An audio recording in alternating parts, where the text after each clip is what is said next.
I'm joined with Kyle Garab, UConn super fan, probably the coolest kid on campus right now. It's been one heck of a week for you. And let's start off with Monday. Outside, 6 a.m. What'd you tell your professors the night before? Were you like, hey, not feeling too well? Just, I can't come to class today. And then boom, social medias, everyone's posting. And you're like, oh, shoot, how am I going to go to class on Tuesday or Wednesday? So honestly, I've had this plan for a while that I was going to this game early. Obviously banner night is Hmm. it's not once a year. It's once in a blue moon, depending on where you go to school. But I didn't give my professors any notice. I did some class. I did one of my classes online. Other two, I kind of felt like I could get away with skipping, and I did end up making up the work. So that's the priority, obviously. But yeah, I woke up at like 5 a.m. or 5:30, and I was like, because I live with a roommate, and I was like, I'm Kyle. His name is Kyle too. I'm like, Kyle, I'm going whenever I wake up. He's just like, dude, come on, man, because he wants to go to the game with me, obviously, but he was just like, dude, I can't wake up that early. I'm like, all right, well, I'm going that time no matter what. So yeah, that was, and Monday was just a crazy day. So Do your professors say anything to you like the following days about anything, or were they just kind of like they didn't see anything? I'm in bigger classes, so people they didn't really That's all right. notice. That's fair. Yeah. Yeah. But take me like from, aside from Monday, the rest of the week, like how has life been treating you now at UConn? I mean, I give all credit to the I don't want to mess up his name. I'm gonna go look real quick. Uh Chris Gross. He was the one that basically made this all happen. He took my picture outside of Gamble Pavilion at 6:30 in the morning and said and this shirt's actually from him too. Shout out to him. Really? He hooked me up with this. But ever since he put out that tweet, I mean, the support I've got from UConn Twitter and just UConn overall has just been ridiculous, to be honest with you. It's awesome. No, that's and it was a great game to watch too. You got a front row seat at the banner. I mean, what was the atmosphere like in Gamble that night? It was packed. And the funny thing is, or not the funny thing, this I wouldn't expect this. The most packed, the most loud it was the whole entire night. It was easily when Hurley hit the three. Oh Late in, yes. because I love Andrew Hurley. Andrew Hurley is easily my favorite player on the team.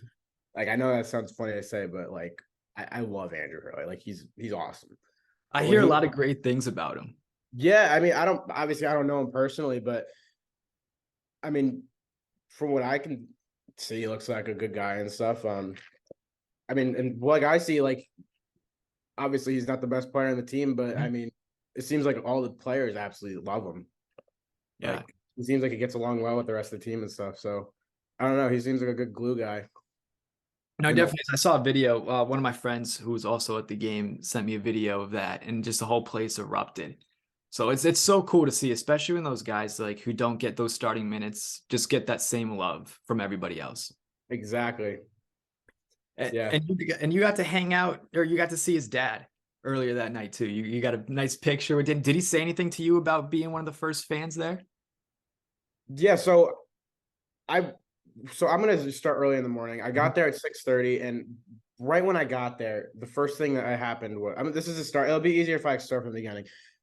The student manager, Tyler Ruff, gave me his business card and was like, "You guys are awesome. Coach appreciates this. If you guys need anything, let me know. Shoot me a text. Blah blah blah." So I was like, "All right, this is awesome. Like it's good that it's good that we're at a school that not only cares about basketball, but that where the team actually cares about the students that care about basketball." You know what I mean? Mhm. So he was super nice. Next thing you know, later Chris Gross comes out and he says, "Yo, you guys are awesome," to me and my roommate. My roommate ended up going to class and he missed like the best part basically.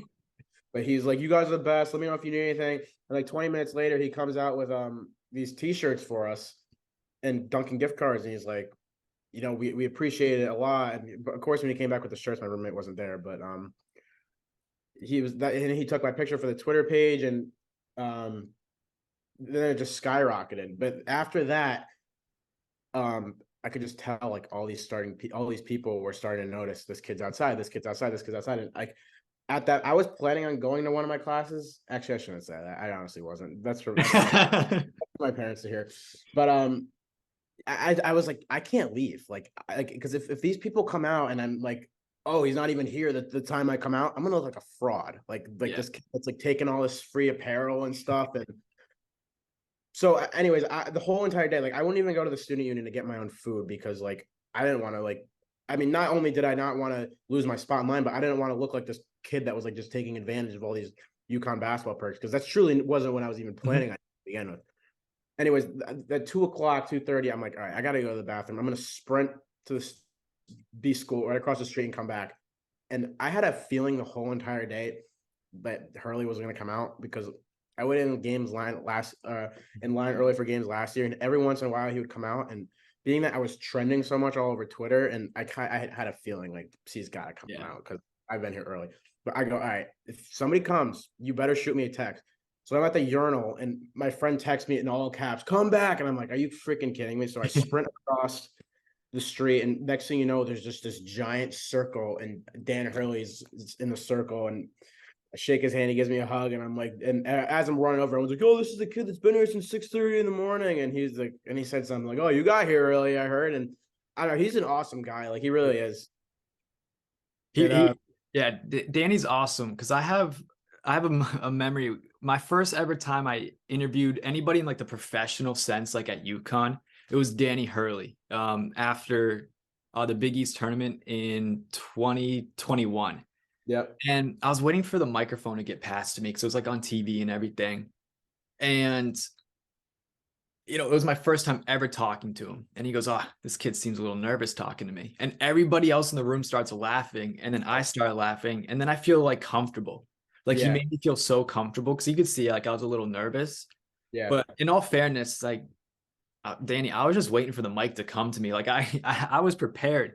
yeah. But that was like one of my first times ever, getting to talk to him. And it was just fun. So like now we've kind of grown and we joke about it, but it's a lot of fun, especially when you have a coach that's you think a lot of college basketball coaches, they can be hard sometimes, like somebody like Coach K, or not caliber. But when you have somebody like Danny Hurley, he's down to earth.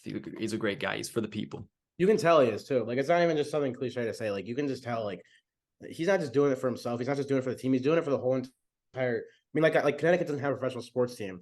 Like there's a reason I play in Hartford is because Hartford. I'm not from Connecticut. That's the capital of Connecticut, right? Yeah, it is. Like that's why half the games are in Hartford is because people don't have a team to go behind professionally in Connecticut. So like this is like Connecticut's team is Yeah. UConn basketball, and Dan Hurley realizes that, and it's good that he makes sure everyone's involved and is engaged in the whole entire thing, and he's awesome. He really is. So yeah, you said you're not from Connecticut. You're from Albany, correct? Or like New Yeah, York. Albany, New York. Yep, And you played AAU against Andre Jackson. I So did. how did that go? Did you end up guarding him at any point in the game? So I wasn't very good at basketball. I'm just going to throw it out there right now. My career ended probably after I played against Andre Jackson, to be honest. So I played AAU. Andre's from my hometown in upstate New York. He went to Albany Academy, which is a private school. He's actually from Amsterdam, which is farther from Albany, but I'm from my area. Everybody says they're from Albany, even if they're not really from Albany, because all the towns around Albany are so small and people recognize Albany and not the towns around it. So everyone just says from Albany. But yeah, I played against him in like ninth grade. He was playing for this town called Gloversville, and we didn't even know if he was going to show up because I think he was like a fill-in or something. Sure enough, he shows up, and it was well known that he showed up. I didn't play like I rode the bench, to be honest with you. But yeah, I remember checking in the game and like because first of all, he was like the talk of the town, like even when I was in high school. I mean, it's like he's a sensation. But I remember checking in the game, and I will say I didn't hit my growth spurt in high school until I was like a junior, right? So when I was playing high school freshman basketball as a freshman, I was like 5'1", and I just remember I checked into the game for like a minute. Like I said, I don't play, and he just dribbles up to me because we're playing a zone defense, and me and my buddy are at each side of the free throw line, and he just did a pull up jumper in between us, and I just remember I looked like straight up at the ceiling, like. He's a skyscraper, not even, especially compared to me, who's like 5'1", and I don't know. He went off that game like it was incredible. I mean, no surprise, obviously, but that's basically the best Andre Jackson personal story I have for basketball because I wish I never end up making it to one of his high school games. I really wish I did, but I don't know. I was pretty invested in watching my own high school's basketball team because my twin brother was on the team, but I don't know. I mean, like I said, though, he was a sensation. Like he always. he was obviously very well known in our area. So yeah, I love his athleticism. That's probably one of my favorite things about him is that just the way he can run down the court and then he's just flying all over the place. I remember there's a few games last year, insane dunks mid game just on a fast break. But yeah, like was he one of your favorite players from that national championship team just because of that personal connection? oh yeah, absolutely. Yeah, I mean he's a superstar. There's a reason that he went second round in the NBA draft. Yeah, yeah, and just like I will say it is cool that he's from my area because we don't have that many people from my area that went pro in sports. But I'll definitely say I like him more for being a Husky than I do from like being from my hometown. But having them both of them together is it's hard for me not to like him. You know what I mean? Yeah. I mean, Jordan Hawkins, another player, from that national championship team. I tweeted this out. I said he could make some noise for rookie of the year. I'm not saying he's going to win it because like Wemby or Chet's a lock, but I think he Right. could be top 3 in voting. Do you agree? There's no way he couldn't be. He dropped 31 on banner night for the Pelicans, Yeah.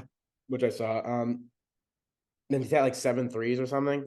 Yeah, he's been playing phenomenal. The So rookie that's why I'm record, saying he's going to make some noise. yeah, the rookie record I looked it up was 9 threes and he hit 7, and he's been playing for what 7 games. Yeah. Like, And he's started maybe a few of them too.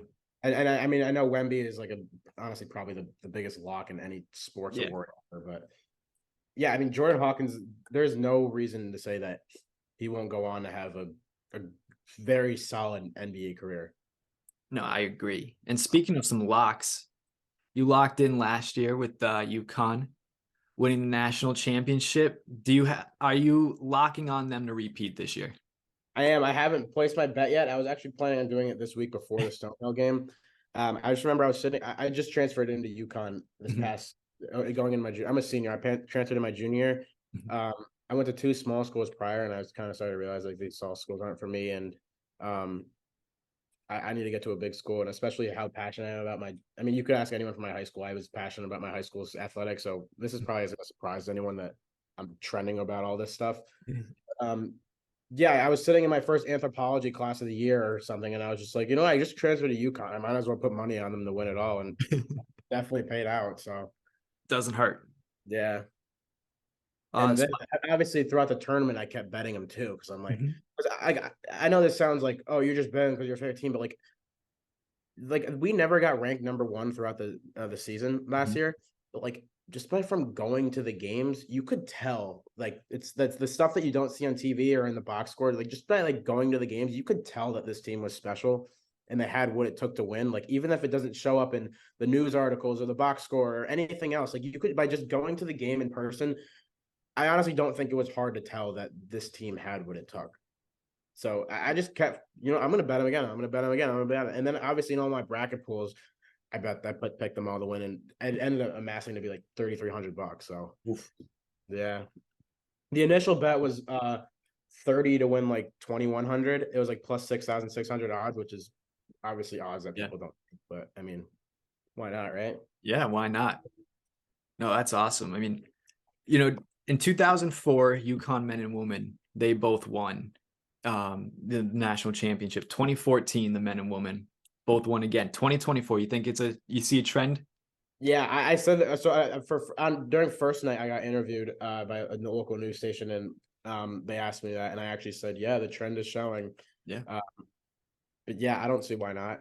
I mean, both the teams are solid. We just came off a national champion for the men's, but I don't think it's a debate to say that the women's have a better shot right now than the men's do. Especially with, I mean, the women's came in at number 2 in preseason rank, and LSU just lost to Colorado. Yeah. They're definitely going to be number 1 for this next ranking. And I mean, I know we're probably going to talk about the men's team, but the women's team this year is Mhm. going to be absolutely incredible. And it showed because they had so many scores last night versus Dayton and stuff. Yeah, a dual championship for another decade later from last year or last decade. I don't see why it couldn't happen. I think it can happen too. My last question for you here, Kyle. Would you say you are the biggest UConn fan? I mean, I have no reason to say I'm not. You Yeah. know what I mean? I feel like the only thing people could hold against me is that I haven't been here for all 4 years. But I'm like, this sounds stupid to say, but like before I even stepped foot on this campus, when I enrolled in this school going into my junior year, I kind of knew I would Yeah. have this kind of role, not role, but this kind of fandom. I mean, I just love sports in general, and to be able to have a school like this, just nationally known for their basketball, yeah, I knew I was going to go hard and want to get first row. And I mean, the amount of custom shirts and stuff that I've bought is stupid, honestly, Yeah. but like not bad stupid, like good stupid, like. Yeah, I But know yeah, what you mean. but like I mean, I don't know, like yeah, I mean, I have no shame in saying maybe I am the number one fan. You know what I mean? I mean, the fans, I think, besides playing, most important thing. You know, Yeah. that's how teams like yeah, I think especially UConn last year really built off of, their championship run was just because they'd feed off that energy, Mhm. especially when they had, some good runs, in the game. They would just feed off that energy of the crowd. And so I think that's one of the most important parts of the game. Yeah. No, for sure. And I'm saying I'm not gonna let the number one fan debate is not up to me. I'm gonna let everyone else decide it. But I'll tell you what, on Monday when I was waiting outside, Mhm. I got interviewed by probably like 6 different reporters. And like it just became like a trend. Like people must obviously were just refreshing Twitter and stuff because like but once it got to like 3 o'clock or whatever, I had like 3 more reporters that were clearly like in the area, like looking around. And then like this one lady tapped me on the shoulder, was like, "Oh, you're the person I'm looking for. You're the number one fan." And then other people started doing it. And like, I mean, I just got used to it at that point. Like, with the interviewing, like if you take a look at all the clips that are online, like the early morning one, I'm like stuttering a little bit, and then like the last one I did, I was just like, you'd think I was like getting paid to do this. It was pretty cool. It was a wild day, I'll tell you that. And it ended off good with a win too. So It's all that matters. Well, Kyle, I really appreciate you taking the time today. And yeah, absolutely.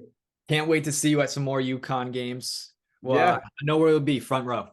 exactly. I always go for that third seat to the right, right in front. So that's my I'll make sure to look out for you. Well, thank you, Kyle. yes, no problem.